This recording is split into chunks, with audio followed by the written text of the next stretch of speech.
Assalamualaikum warahmatullahi wabarakatuh. Alhamdulillah wassalatu wassalamu ala Rasulillah Sayyidina Muhammad ibni Abdullah wa ala alihi wa sahbihi wa mawala. La haula wa la quwata illa billah. Rabbi shrah li sadri wa yassir li amri wahlul 'uqdatam min lisani yafqahu qawli. Allahumma shalli ala Sayyidina Muhammad wa ala ali Sayyidina Muhammad, amma ba'du. Para teman-teman dimanapun kalian berada, di sini kami senantiasa akan menyapa teman-teman terlebih dahulu, baik yang ada di perantauan seperti di Malaysia, Arab Saudi, Taiwan, Thailand, Hong Kong, dan juga yang ada di seluruh Indonesia. Semoga kalian semua bisa beraktivitas, bisa mencari nafkah untuk keluarga teman-teman masing-masing, tentunya di jalan yang diridhai oleh Allah. Amin, amin, ya mujibas sa'ilin.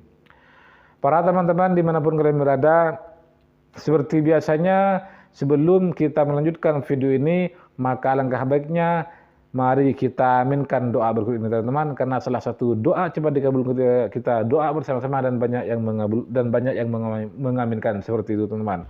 Untuk kita semua semoga dilancarkan rezekinya oleh Allah, yang punya hutang semua dilunaskan, yang rezekinya syarat semua dilancarkan, yang pengen punya mobil, pengen punya rumah, pengen punya jodoh, pengen punya momongan, pengen ibadahnya tenang, pengen hidupnya tenang, pengen mendapatkan gaji naik, pengen mendapatkan penghasilan, pengen ibadah haji, pengen ibadah umroh, semoga cepat dikabulkan oleh Allah. Amin, amin, ya mujibas sa'ilin.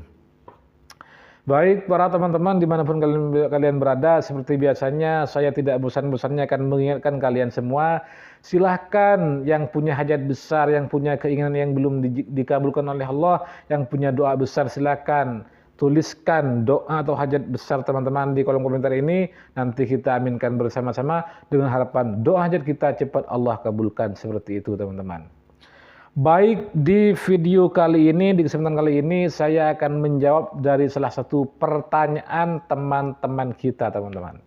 Yaitu, kalau tidak salah pertanyaannya seperti ini.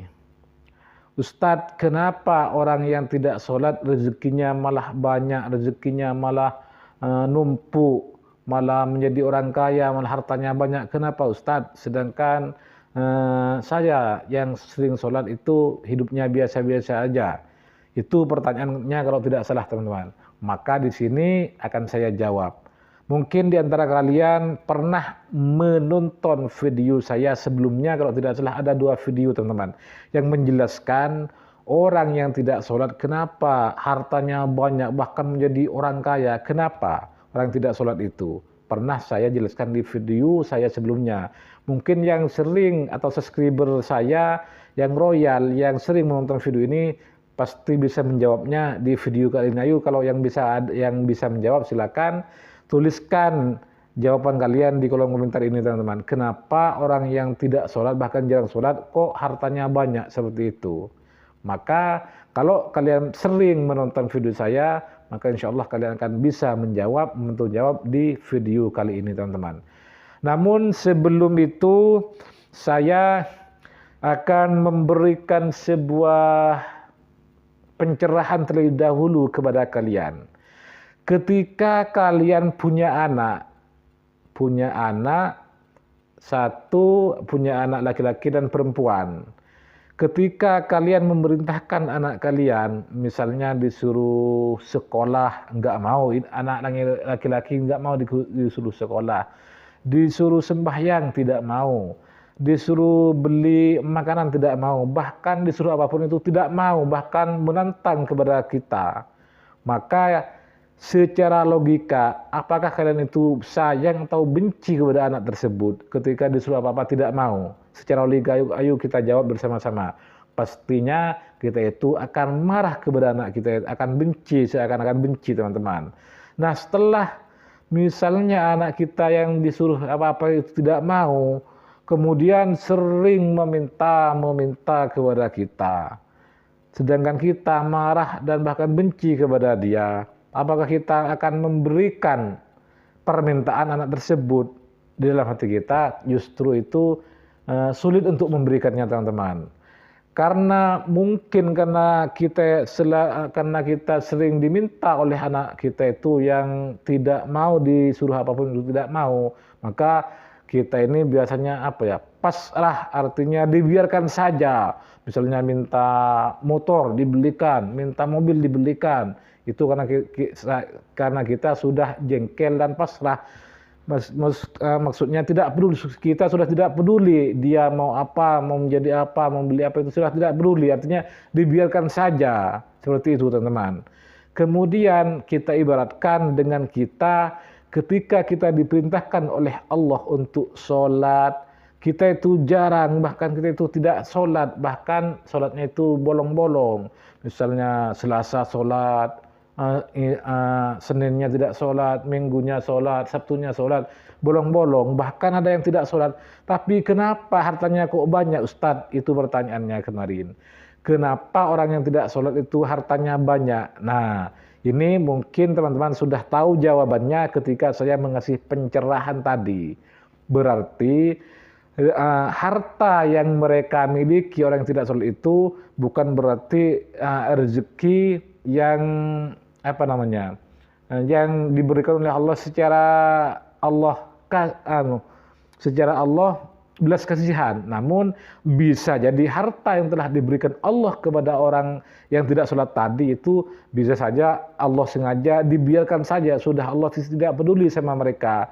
Dikasih mobil banyak, dikasih perusahaan banyak, itu Allah sudah tidak peduli karena mereka tidak mau menjalankan perintah Allah yang namanya sholat. Nah, itu bisa dikatakan harta yang tidak akan berguna, teman-teman, tidak akan berguna karena itu bukan pemberian Allah secara Allah kasih belas kasihan, namun itu secara Allah sudah tidak peduli lagi, mau dia menjadi apa tidak peduli. Maka jawabannya seperti itu, teman-teman. Kita itu tidak meskipun kita diberi rezeki pas-pasan oleh Allah, namun kita sering mengerjakan perintah Allah dan sering menjauhi larangan Allah, itu sudah lebih dari cukup. Rezeki itu bukan hanya berupa harta yang banyak, teman-teman. Untuk apa punya harta yang banyak namun kita sakit-sakitan? Nah, maka apa gunanya? Misalnya kita sering sakit apa gitu, hidup tidak tenang, buat apa? Nah, daripada punya harta banyak namun hidup tidak tenang, tidak karuan, dan bahkan melanggar perintah Allah, tidak mau mengerjakan perintah Allah dan mengerjakan larangan Allah, maka itu merupakan harta yang tidak bermanfaat, teman-teman. Itu nanti bisa dihisab nanti di akhirat, teman-teman. Kalau punya harta yang banyak namun kita tidak mengerjakan perintah Allah yang namanya sholat, seperti itu. Lebih baik punya harta rezeki sedikit yang diberikan Allah namun kita sering mengerjakan perintah Allah dan sering menjauhi larangan Allah sehingga hidup kita menjadi tenang, teman-teman, seperti itu. Maka itulah jawabannya. Ketika kita tidak sholat dan kita banyak harta, maka kalian tidak boleh senang dulu. Kalian harus ingat kepada Allah. Kenapa saya ini diberikan harta yang banyak? Kenapa saya ini dijadikan orang kaya oleh Allah sedangkan saya tidak sholat? Kalian harus ingat. Berarti itu artinya harta yang sudah Allah tidak peduli lagi. Artinya istidraj kalau tidak salah dalam bahasa Arabnya, teman-teman. Artinya disolak, seperti itu. Maka untuk itu perbaikilah hidup kita, perbaikilah sholat kita, sering sholat kepada Allah. Rutinkan sholat wajib yang 5 waktu ini, rutinkan, teman-teman. Apalagi langsung ditambah lagi dengan sholat sunnah, maka ini pasti Allah akan sayang kepada kita karena kita sudah menjalankan perintah Allah. Mungkin hanya ini yang bisa kami sampaikan. Jika ada salahnya silakan teman-teman boleh memberikan saran di kolom komentar ini. Namun saya minta maaf karena saya bukan manusia sempurna, saya manusia biasa yang tentunya tidak lepas dari salah dan dosa, teman-teman. Jika ada manfaatnya, semoga ini bisa diamalkan oleh teman-teman semua dan juga bisa dibagikan ke orang-orang lain. Mungkin hanya ini yang bisa kami sampaikan. Ihdinas siratal mustaqim, siratal anbiya wal mursalin. Assalamualaikum warahmatullahi wabarakatuh.